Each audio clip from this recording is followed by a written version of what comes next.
বন্ধুরা প্রতিদিনের মতো চলে এসেছি নতুন একটা রেসিপি নিয়ে। আপনারা দেখছেন গ্রামের মেয়ে রানু ইউটিউব চ্যানেল। আমার এই ছোট্ট চ্যানেলে তোমাদের অনেক স্বাগত জানিয়ে আজকে রেসিপি শুরু করছি। বন্ধুরা আমি এই কাঁঠাল দানা কিভাবে পরিষ্কার করতে হয় বন্ধুরা, খুব সহজ উপায়ে ঝটপট হয়ে যায় সেই রেসিপি তোমাদের সঙ্গে শেয়ার করব। আজকে কাঁঠাল দানা বীজগুলো 1 ঘন্টা যেখানে লাগে সেইখানে আমি 10 মিনিটের মধ্যে কিভাবে পরিষ্কার করতে হয় দুই রকম ভাবে তোমাদের সঙ্গে সেই পরিষ্কার রেসিপি শেয়ার করব। খুব সহজে হয়ে যায় এই কাঁঠাল দানা পরিষ্কার করা বন্ধুরা। তাহলে তোমরা আমাদের সঙ্গে থাকো, চলো তাহলে ভিডিও শুরু করো। দেখো বন্ধুরা, এই যে কাঁঠাল দানা অনেকটাই নিয়েছি। এখন প্রত্যেকের বাড়িতে বাজারে গ্রামে এই কাঁঠাল কিনলেই পাওয়া যায়। আর কাঁঠাল দানাটা সবাই খেতে পছন্দ করে। যেভাবে রান্না করো খুব ভালো লাগে এই কাঁঠাল দানার রেসিপিটা খেতে। আর এই কাঁঠাল দানা পরিষ্কার করার জন্য কেউ রান্না করে না, ঘরে পড়ে নষ্ট হয়, ফেলে দেয় বন্ধুরা। ফেলার কোনো দরকার নেই। কিভাবে পরিষ্কার করতে হয় 10 মিনিটে সেটাই তোমাদের দেখাবো বন্ধুরা।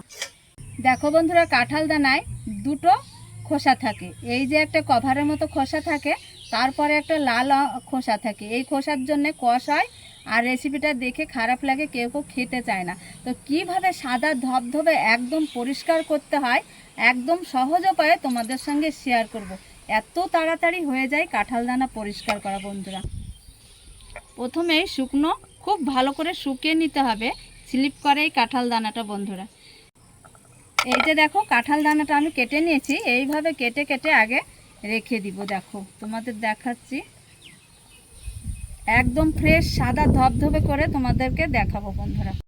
তো বন্ধুরা দেখো, ছুরি দিয়ে আমি কাঁঠাল বীজ দানা আমি কেটে নিয়েছি। এইভাবে দেখো সুন্দর করে কেটে নিয়েছি। এবার এক এক করে এই যে সাদা খোসাটা এইভাবে আগে প্রথমে ফেলে দিব। একটু কিভাবে সাদা ধবধবে একদম পরিষ্কার করতে হয় বন্ধুরা, খুব তাড়াতাড়ি হয়ে যায়। যে কাঁঠাল দানাগুলা আমি খুব সুন্দর করে ছাড়িয়ে নিয়েছি, খোসাগুলো ফেলে দিয়েছি কভারের মতো সেই খোসাগুলা। আর এইখানে দেখো এই যে লাল এই অংশটার লেগে খেতে পছন্দ করে না, আর কষে কিন্তু কালো হয়ে যায় রান্নার পরে।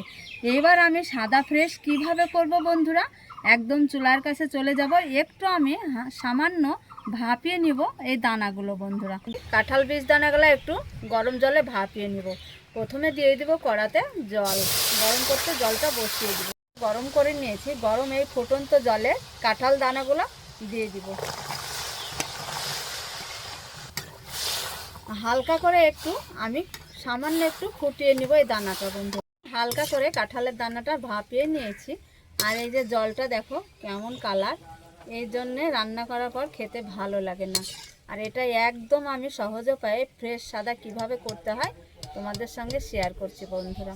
তো বন্ধুরা, গরম জল থেকে ছেঁকে তুলে নিয়েছি। এইখানে ঠান্ডা নর্মাল জল বেশ কিছুটা দিয়ে দিব। আর দিয়ে একটু এইভাবে আমি খুব সুন্দর করে মেখে নেব একটু। হ্যাঁ বলো। তো বন্ধুরা দেখো, এই যে লাল খোসাটার জন্য খেতে ভালো লাগে না, এই খোসাটা এইভাবে একটু আমি হালকা করে এই যে নখ দিয়ে এমনি করলে উঠে যাবে। দেখো একদম উঠে যায়। এইভাবে তোমাদের দেখাচ্ছি আবারও। এই যে দেখো, দেখো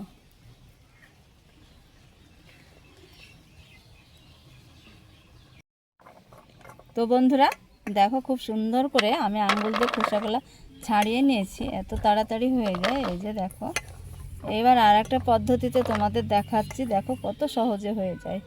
একটু ডলে ডলে মেখে নিতে হবে। দেখো এই যে দেখো, এই যে লাল খোসাটা কিভাবে উঠছে দেখো বন্ধুরা। এই যে দেখো, দেখে নিশ্চয় আশা করি বুঝতে পারছো।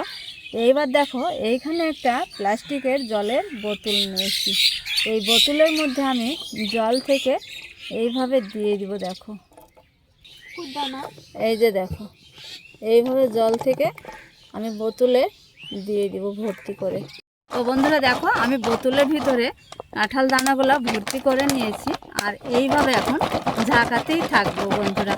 তো দেখো বন্ধুরা, এইভাবে বোতলে দানাগুলো ভর্তি করে দিয়ে এইভাবে একটু খুব সুন্দরভাবে দেখো এইভাবে খুব ভালোভাবে একটু ঝাঁকিয়ে নিতে হবে।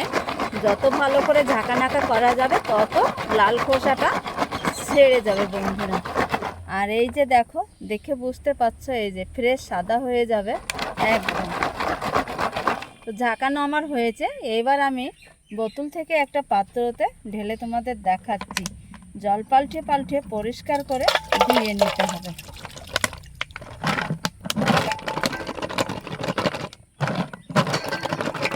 দেখো বন্ধুরা, ফ্রেশ সাদা হয়েছে।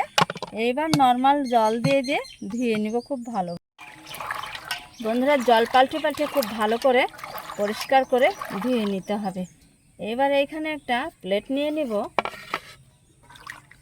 জল থেকে তুলে নিব। দেখো বন্ধুরা, কতটা ফ্রেশ সাদা। আরও পরিষ্কার করে ভালো করে ধুয়ে নিতে হবে। তোমরা দেখেই নিশ্চয়ই বুঝতে পারছো আশা করি কত ফ্রেশ সাদা হয়েছে। দেখো, একদম গরম জলে শুধুমাত্র একটু ভাপিয়ে 2 রকমভাবে তোমাদের কাঁঠালের বীজদানা পরিষ্কার করে দেখিয়েছি। বন্ধুরা দেখো কতটা ফ্রেশ সাদা, একদম দেখে নিশ্চয়ই বুঝতে পারছো। রান্নার পর এটা খেতে কিন্তু খুব ভালো লাগে। আর কালো যে খোসাটা থাকে তার জন্য কেউ কেউ পছন্দ করে না, দানাগুলো ফেলে দেয়। বন্ধুরা, না ফেলে এইভাবে একটু পরিষ্কার করে রান্না করে খেয়ে দেখবে, খেতে খুব ভালো লাগবে। আর কাঁঠাল বীজদানার লাল একটা খোসা থাকে, তার জন্যে রান্না করার পর খেতে ভালো লাগে না, কষে কালো হয়ে যায়। বন্ধুরা, এত সহজ আর এত সিম্পল এই বীজদানাটা পরিষ্কার করা। বন্ধুরা, দানা পরিষ্কার করা রেসিপি তোমাদের কেমন লেগেছে? আশা করছি খুব ভালো লাগবে। ভালো লাগলে অবশ্যই তোমরা লাইক করতে ভুলো না। বন্ধুরা, একটা লাইক, একটা কমেন্ট আর চ্যানেলটা সাবস্ক্রাইব করে পাশে থাকো। আর আমাদের পুরাতন বন্ধুদের অনেক অনেক ধন্যবাদ জানাই। বন্ধুরা, রেস্ট করছি, পরবর্তী রেসিপি নিয়ে তোমাদের সঙ্গে দেখা হচ্ছে। যেখানেই থাকো ভালো থাকো, সুস্থ থাকো। তোমাদের